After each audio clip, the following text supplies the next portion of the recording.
Hello everyone, my name is Hugo and welcome back to my channel.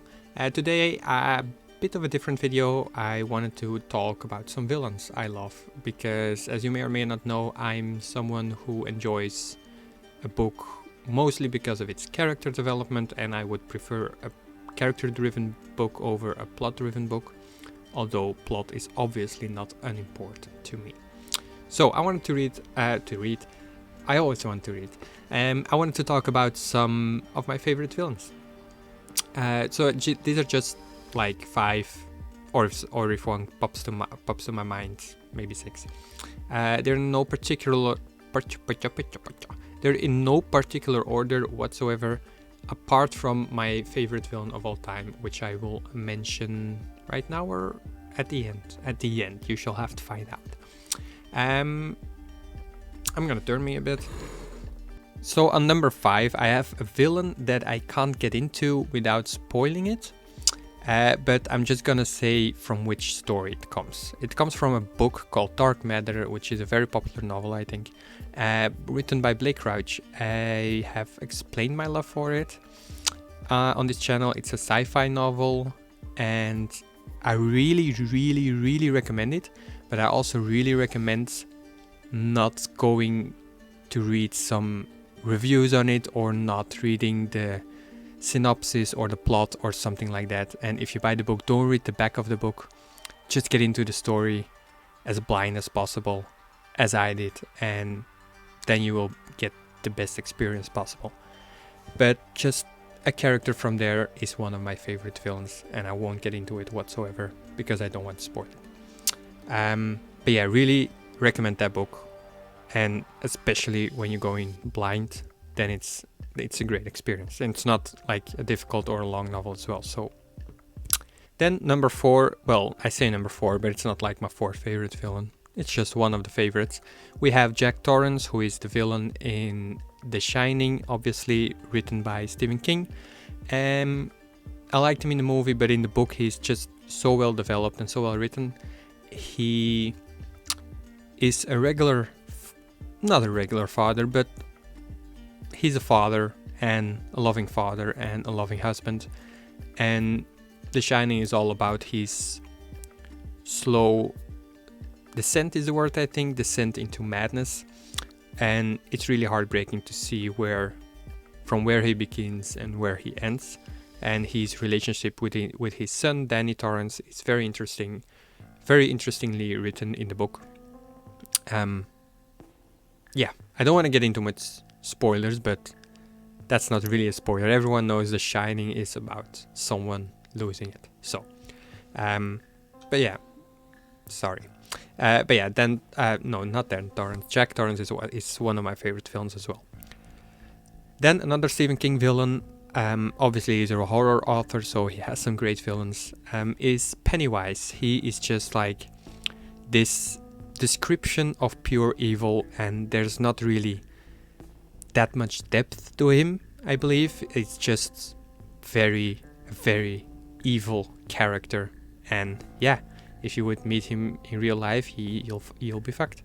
And yeah, he's just very scary, obviously creepy, and yeah, you don't want to mess with him.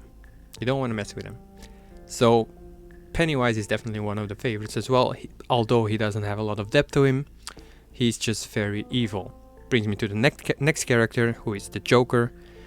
He has a lot of depth if you get into him enough. I think so, yeah. He is, apart from the Joker movie, which is great, but I love that movie. I don't know if you can see that, but there's like a framed poster of it. So I really enjoy the movie as well. However, what I wanted to talk about was in the comics or the games even, he is also like a description of pure evil, but one that thinks he knows he knows he's not being a good guy or something, but he thinks that everyone sees themselves as someone good or better, but with the right push or the right amount of things that happen in someone's life, everyone could become like the Joker. And a famous line of him is like, all it takes is one bad day. And he genuinely thinks that he can get Batman to become like a supervillain, and that's like the great arc between the two. Because the Joker really doesn't want to kill Batman because he thinks they're one and the same, and Batman is afraid that he would be the same as Joker as well. Excuse me. So yeah, he's a really cool character because sometimes you think, oh shit, is he actually gonna do it? And he brings good people to the dark side, you could say, and yeah, just convince them to be a villain and just say basically, fuck it, just do it, just do whatever you want. There will be no consequences if you don't get caught. That's what he says. So yeah, Joker, great character, great villain, terrifying because you don't know how he thinks. He could be one step ahead of you every step of the way, and yeah, you just don't know how he thinks. He's very unpredictable. He is not afraid. Well, he's not afraid of anything, or so it seems.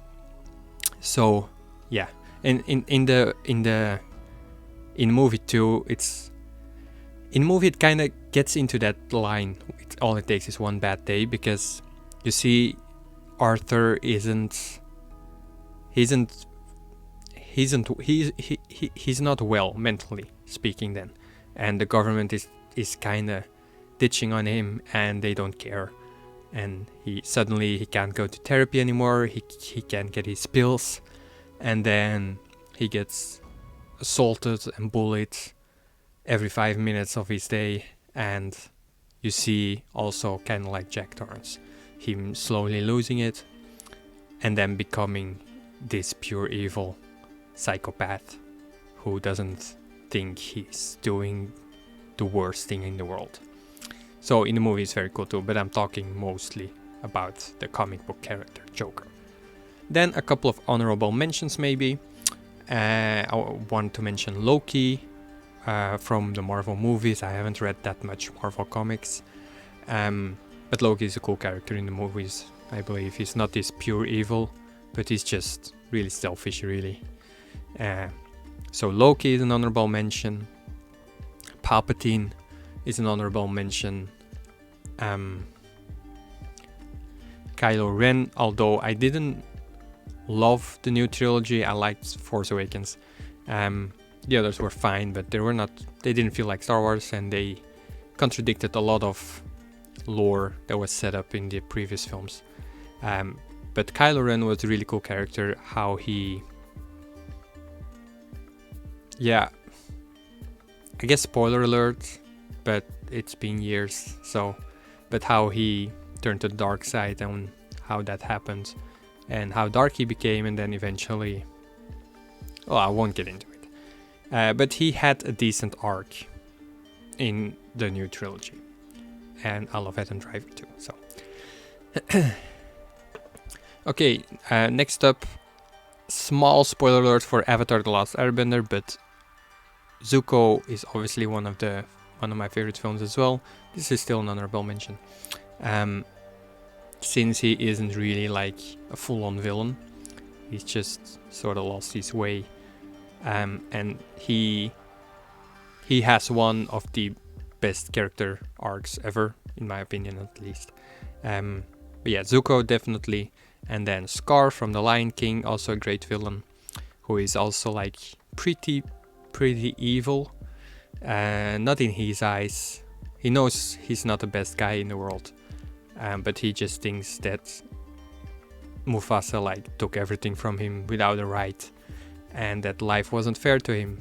Yeah, okay, life isn't fair, but that doesn't give you the right to do the things he did. So Scar was a great villain as well.